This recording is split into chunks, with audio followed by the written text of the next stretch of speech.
Tokyo disappeared, inspired by true crime stories. Welcome to Crime Stories PH, where we uncover the darkest secrets hidden in plain sight. Today, we bring you Tokyo Disappeared. Country, Japan. Inspired by the case of Lucy Blackman. When a British woman vanishes in Tokyo, her family's desperate search uncovers a charming predator who has been hiding in plain sight for years, targeting foreign women in a neon-lit city. This is Crime Stories PH, where truth is stranger than fiction. The disappearance. Emma Taylor stepped off the plane at Narita International Airport with 2 suitcases and a dream. The 23-year-old from Bristol had landed a coveted position teaching English in Tokyo, joining thousands of other young Westerners seeking adventure in Japan's electric capital. Her Instagram post that day showed her beaming beneath the airport's welcome sign. Finally made it. Tokyo dreams starting now. 6 weeks later, she vanished without a trace. The last message Emma sent to her sister Olivia was troublingly casual. Meeting that guy from the club tonight.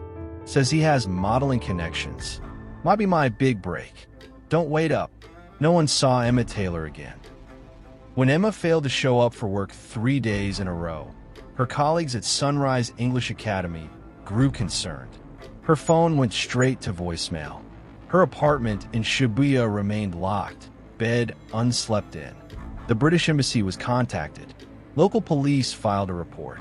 But in a city of 37 million people, one missing foreign woman barely caused a ripple. The police kept saying she probably just went traveling. Olivia Taylor would later tell reporters, her eyes hollow from sleepless nights. They said foreigners do this all the time. Ghost their jobs, go off-grid. But I knew my sister. Something was terribly wrong. What Olivia couldn't know was that her sister had become entangled with Kenji Sato, a man Japanese newspapers would eventually call the Roppongi Predator, a charming bilingual businessman who had been targeting foreign women in Tokyo's nightlife district for nearly a decade. And Emma wasn't his first victim. The nightlife district, Roppongi, Tokyo's infamous nightlife district, pulses with neon and possibility when darkness falls. It's where locals and foreigners mingle in an intoxicating blend of cultures. Luxury bars next to tourist traps, authentic izakayas beside clubs blasting Western hits. For young foreigners, it represents the Tokyo of their imagination. Exciting, bewildering, full of potential. For Kenji Sato, it was a hunting ground. He knew exactly who to target, said Detective Hiroshi Tanaka of the Tokyo Metropolitan Police. Young Western women, new to Japan, eager for authentic experiences and connections. He spoke perfect English with an American accent, dressed impeccably, claimed to work in fashion or entertainment. He could spot vulnerability from across a crowded room. 3 months before Emma disappeared, 25-year-old Canadian Julia Chun had met a man fitting the same description at Geo, a popular Roppongi club. The man, who introduced himself as Ken, bought her drinks and spoke enthusiastically about his connections in Tokyo's modeling industry. Julia was skeptical at first, her roommate Aiko Yamamoto recalled. But he showed her his business card, some fancy modeling agency. Had photos of himself with celebrities on his phone. He seemed legitimate. Julia agreed to meet him for coffee the next day to discuss potential modeling opportunities. She texted Aiko that evening. Met with Ken. He's taking me to meet a photographer tomorrow night. This might actually be happening. Julia Chun disappeared that night. Her case received minimal attention from authorities. Just another foreigner who had perhaps moved on without notice. The pattern was repeating itself with terrifying efficiency. But no one had connected the dots, yet. The family's arrival. When the Taylor family landed in Tokyo 2 weeks after Emma's disappearance, they were shocked by the tepid response from authorities. They kept emphasizing that there was no evidence of a crime. Richard Taylor, Emma's father, recalled. No body, no signs of struggle in her apartment. Just a young woman who stopped showing up. They suggested she might have gone to Kyoto with a boyfriend or taken an impulsive trip to Bali. Olivia Taylor, 26, refused to accept this narrative. Emma and I texted every day. She would never just disappear without telling me. Something happened to her. The Taylors rented a small apartment in Shibuya, just blocks from where Emma had lived. They printed thousands of flyers with Emma's photograph and the words "missing" in both English and Japanese. They stationed themselves outside train stations, handing out flyers to commuters who largely averted their eyes. It was like we were invisible, Olivia said. There's this culture of not getting involved, of maintaining harmony. People took our flyers out of politeness, but you could see they didn't want to engage. But the Taylors' persistence began attracting attention. First from the local English-language newspaper, then from British tabloids, and finally from a BBC correspondent based in Tokyo. When the story made international headlines, British families' desperate search for daughter missing in Tokyo, the Japanese authorities could no longer ignore the case. The Metropolitan Police Department assigned a special investigative team. It was then that Detective Yuki Nakamura made a crucial connection. I remembered a similar case from 8 months prior. An Australian woman who had vanished after telling friends she was meeting someone about modeling work, Nakamura said. And then another from the year before that, an American teaching assistant. There was a pattern emerging. The investigation was about to break wide open, revealing a predator who had operated undetected for years in one of the world's safest cities. The pattern emerges. Detective Nakamura created a digital map of missing foreign women in Tokyo over the previous decade. What emerged was chilling. At least 7 women, all Western, all between 21 and 28, all who had vanished after mentioning a meeting with a man connected to modeling or entertainment. It was hiding in plain sight, Nakamura would later admit. But because the victims were foreign from different countries, speaking different languages, the pattern went unnoticed. The breakthrough came from an unlikely source: social media. Olivia Taylor had created an Instagram account dedicated to finding her sister. She posted daily updates, Emma's photos, and pleas for information. A woman named Sarah from Australia commented on one post. "The man in your sister's last photo looks like the guy my roommate met before she disappeared in 2022. The photo in question was a group shot from a Roppongi club, taken 3 days before Emma vanished. Emma stood smiling among friends, but partially visible behind her was a well-dressed Asian man in his 30s, watching her from across the bar. When Sarah sent a photo of her missing roommate Rachel with a similar-looking man, Nakamura knew they had their first real lead. Facial recognition software identified the man as Kenji Sato, 37, a mid-level executive at a legitimate Tokyo talent agency. His record was clean. He lived in an upscale apartment in Azabu.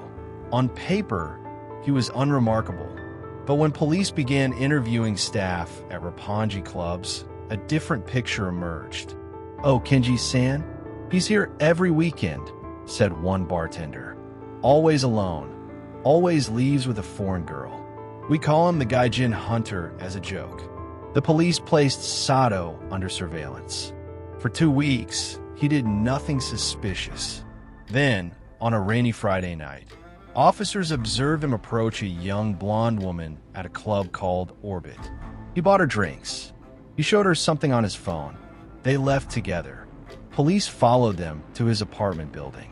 When the woman hadn't emerged by morning, they made their move.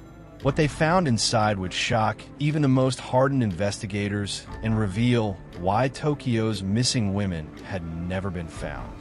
The House of Horrors. The apartment itself was immaculate.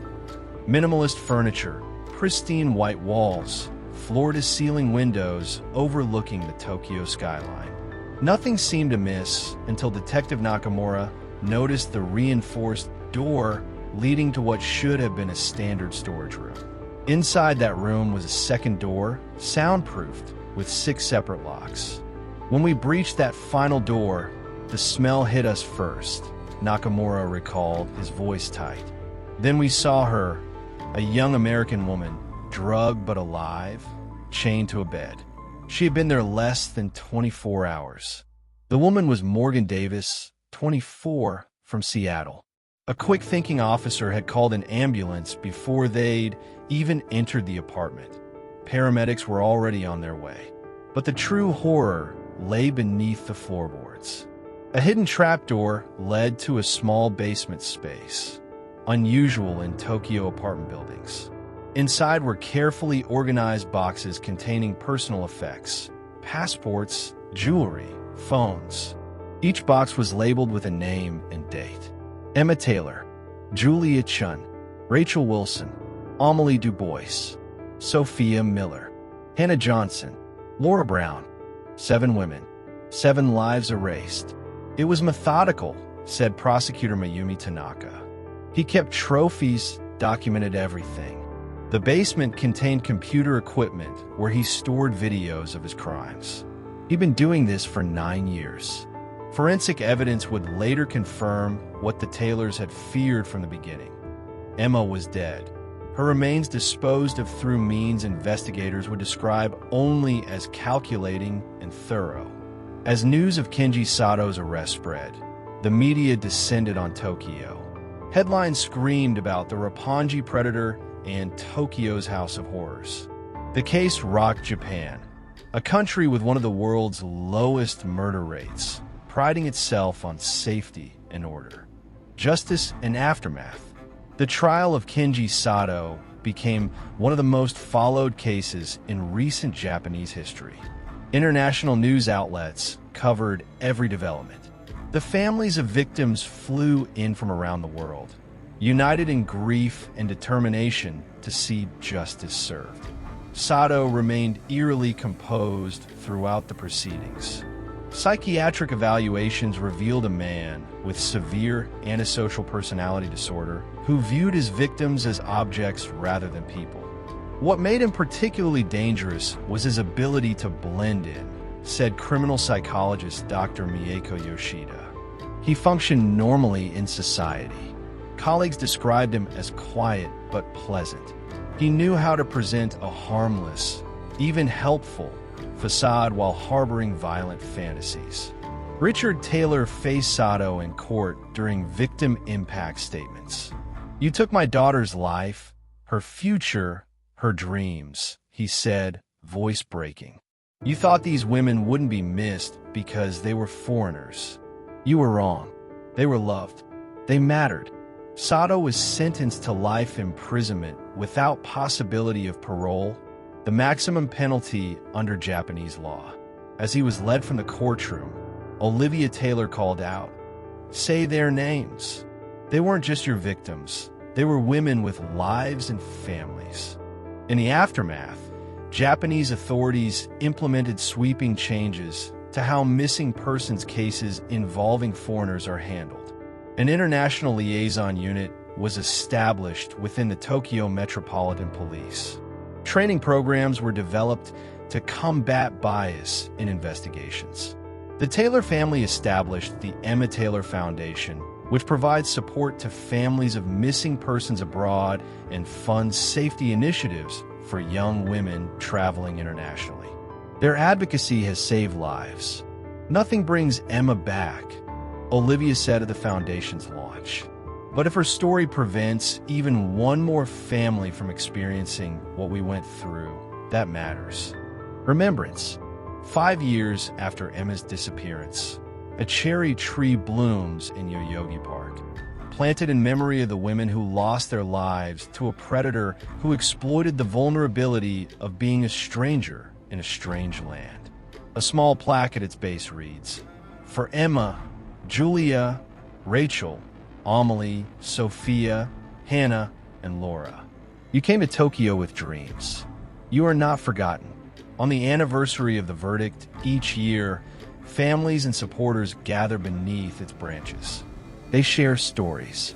They release lanterns into the night sky.